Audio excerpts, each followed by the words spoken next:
Olá, bem-vindo novamente ao programa Fala Jurídica. Hoje nós vamos entrevistar um professor de Jiu-Jitsu, professor Ulisses Lopes. Professor, satisfação o senhor estar aqui em nosso programa. E a razão da temática do Jiu-Jitsu é justamente assim.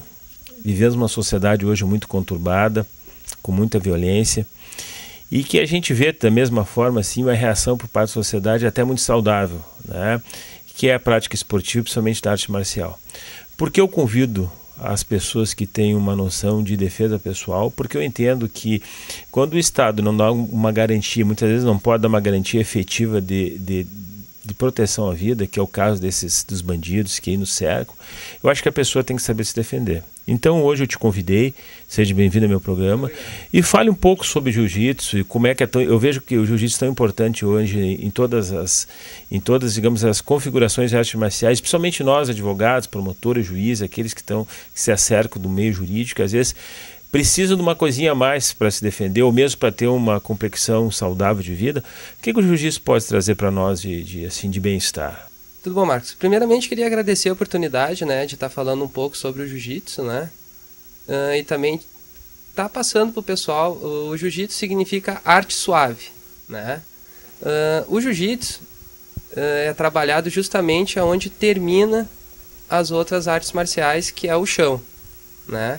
Vai te dar um preparo físico e mental justamente para trabalhar essa parte de defesa pessoal, né?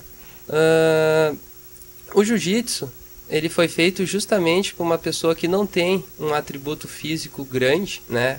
Ao contrário do que as pessoas pensam, o jiu-jitsu foi feito para pessoas de baixa estatura, pouco peso, poder lutar com pessoas com o dobro do seu peso e tamanho corporal. Justamente a família Gracie ganhou muita notoriedade, né, no cenário mundial, quando o grande mestre Hélio Gracie, com seus 70 quilos, conseguia imobilizar uma pessoa de 120, 130, né?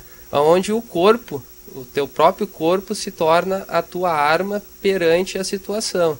Claro, a gente trabalha muito a parte da defesa pessoal, mas também a gente trabalha muito com os nossos alunos a parte de evitar, né, esses confrontos. Mas, infelizmente, como tu disse, a nossa sociedade hoje em dia é muito violenta, né?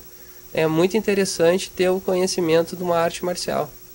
Professor, o senhor pratica há 8 anos e eu sou praticante de jiu-jitsu também, né? A pergunta que eu sempre faço é o seguinte, né?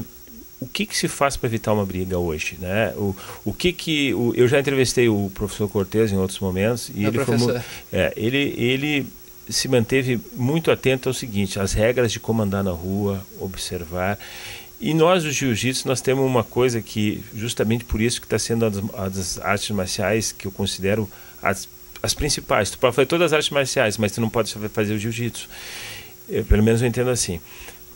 Na rua, o telespectador precisa saber assim, como é que o cara do jiu-jitsu anda na rua, que atenção ele tem que ter para um perigo iminente, o que a gente pode se precaver, o tipo de ensinamento pode nos dar dentro dos olhos do jiu-jitsu?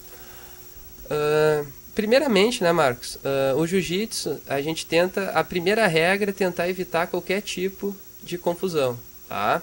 Mas vamos pegar um exemplo esporádico, tá?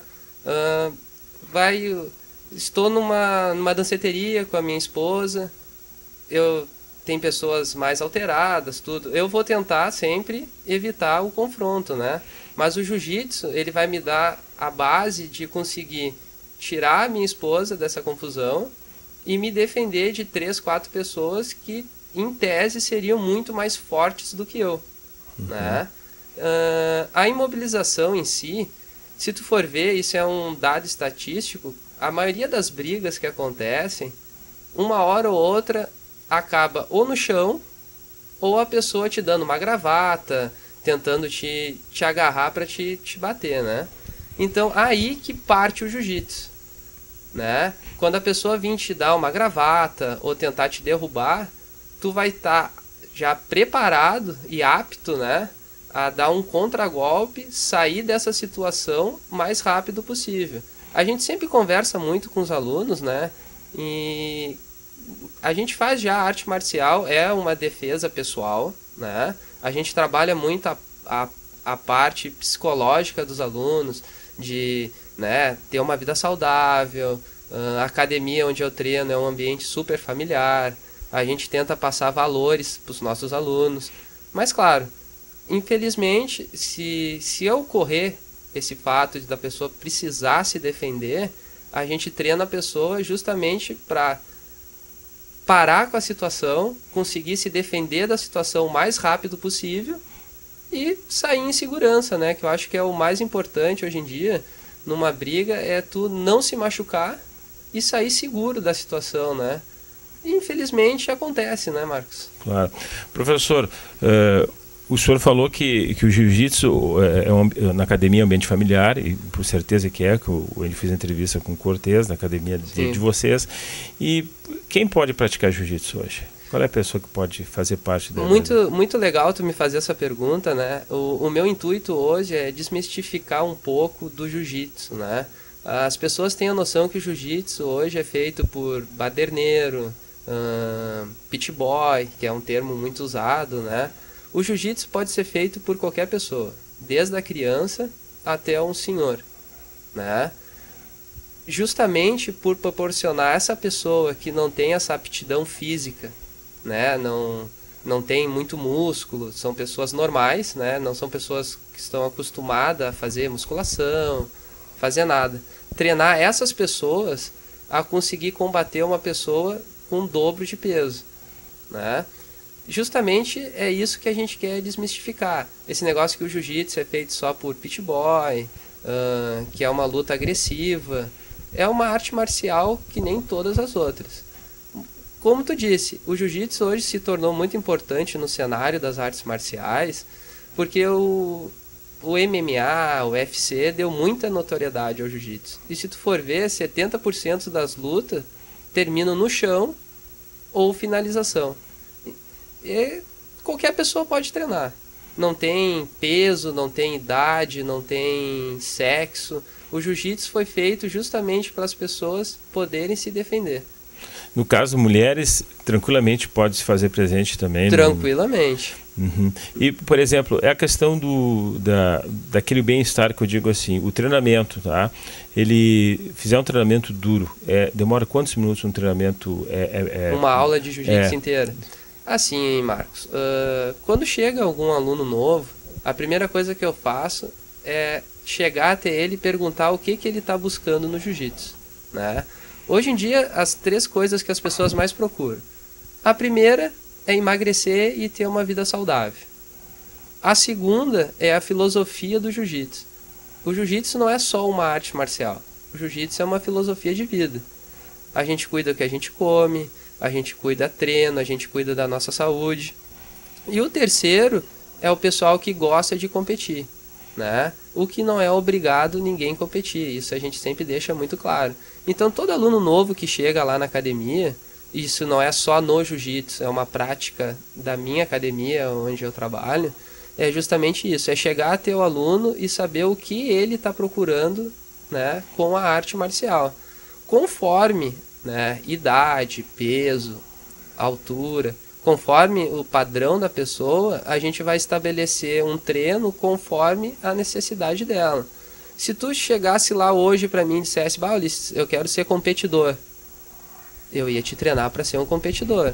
Se tu chegar lá, Ulisses, eu quero aprender a filosofia do jiu-jitsu, eu quero ter aula de defesa pessoal, eu quero conhecer o jiu-jitsu como arte, a gente vai fazer um treino contigo onde tu vai conhecer o jiu-jitsu como uma arte toda.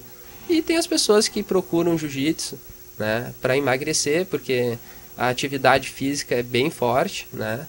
O treinamento é um treinamento forte, a gente treina com kimono, bastante transpiração. Aí a gente vai fazer um treino mais aeróbico para te perder peso. Então, conforme a necessidade da pessoa, a gente vai encaixando a aula. Dentro desse contexto de encaixe de aula, por exemplo, pessoa idosa, né? A pessoa que tem mais de 50 anos pode fazer? Com certeza. Porque assim, ó, como eu já disse antes, não queria me tornar repetitivo, né? O jiu-jitsu justamente foi feito para esse tipo de pessoa. Eu vou te dar um exemplo eu mesmo. Eu, quando comecei a fazer jiu-jitsu, eu pesava 60 quilos, né? E treinava com pessoas de 100, 110. Com o tempo, o jiu-jitsu me proporcionou a conseguir lutar em igualdade com essas pessoas. E isso vale também para criança, vale para idoso e para mulheres também, né?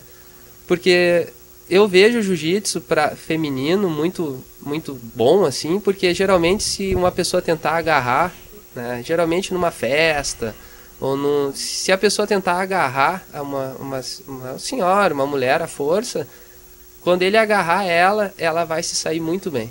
E eu faço a mesma pergunta, se uma mulher hoje em dia, né, a gente está vendo que tem, as mulheres andam aí aqui em Lajeado, em Porto Alegre, elas caminham naturalmente, mas sempre eu vejo uma situação até de perigo, né? Até porque eu conheço quase todos os bairros de Porto Alegre, conheço aqui de Lajeado e sei onde vários personagens criminais já atuaram. Então eu sempre fico com aquela, digamos, uma pulga olhando assim, pá, será que essa pessoa está sabendo, está andando, como é que essa pessoa está se portando, será que ela não vê o perigo? O jiu-jitsu prepara a pessoa, vamos dizer, uma menina que queira sair de tarde e tal, ela consegue preparar uma agressão iminente até de delito sexual? Sim, com certeza. Ela se defende nisso aí? Com certeza, porque assim, ó, se tu for ver o jiu-jitsu basicamente ele passa no chão, no solo, né?